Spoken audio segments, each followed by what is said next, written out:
अस्सलाम वालेकुम। आज का मौजू हमारा जो है वो कॉमन वार्ड्स है। ये एचपीवी वायरस की वजह से होते हैं, एक दूसरे से कांटेक्ट होने से होते हैं। ख़ास तौर पे आप ब्यूटी पार्लर्स और हजाम की दुकान पे ये बहुत आसानी से उनके इंस्ट्रूमेंट से या जो भी आपके उनकी चीज़ें जो हैं इस्तेमाल की, वो आपसे जब कांटेक्ट होती हैं तो ये बहुत आसानी से वायरस जो है ये आपकी स्किन में ट्रांसमिट हो जाता है।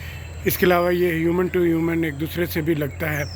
कॉमन वार्ड्स बहुत ही नुमाया नज़र आता है। अक्सर ये चेहरे पे, आँखों के इर्द गिर्द, गर्दन पे और मुख्तलिफ़ जगह पे छोटे छोटे उभार से दानों की शक्ल के नज़र आते हैं और इनके अंदर कोई मवाद नहीं होता, लेकिन ये बदनुमा नज़र आते हैं, बुरे नज़र आते हैं और बड़ी तेज़ी से फैलते भी हैं और अक्सर गुच्छों की शक्ल में होते हैं। तो कॉमन वार्ड्स के लिए बेस्ट ट्रीटमेंट ये है कि आप अपने कंटेजियस जिस जगह से हो रहे हैं, जहाँ से ये आपको लग रहा है, उस जगह से आप बहुत अवॉइड करें या वहाँ पूरी अपनी ज़रूरी एहतियातों का एहतमाम करें और एक दूसरे का टॉवल यूज़ ना करें और जितनी केयर इसमें कर सकते हैं सफाई का ख्याल रखें और जितनी पर्सनल हाइजीन आपकी अच्छी होगी तो ये एक दूसरे से नहीं लगता और नहीं फैलता।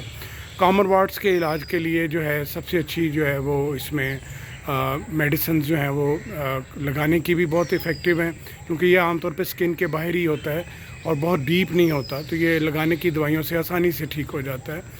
और कुछ खाने की दवाइयाँ भी हैं जो कि हमेशा डॉक्टर के मशवरे से खानी चाहिए।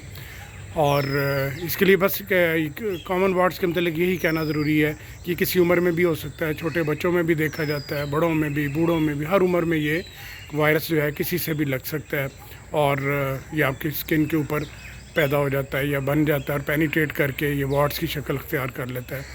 ख़तरनाक ये नहीं होता, लेकिन फैलता बहुत है। तो इसके लिए आप मुझसे रब्ता कर सकते हैं। कोई इस तरह का मसला होता है मेरे नंबर पे मुझसे रब्ता करें। मैं इसके जो भी ज़रूरी इलाज और जो भी आपके लिए गाइडेंस होगी वो मैं आपको बताऊंगा।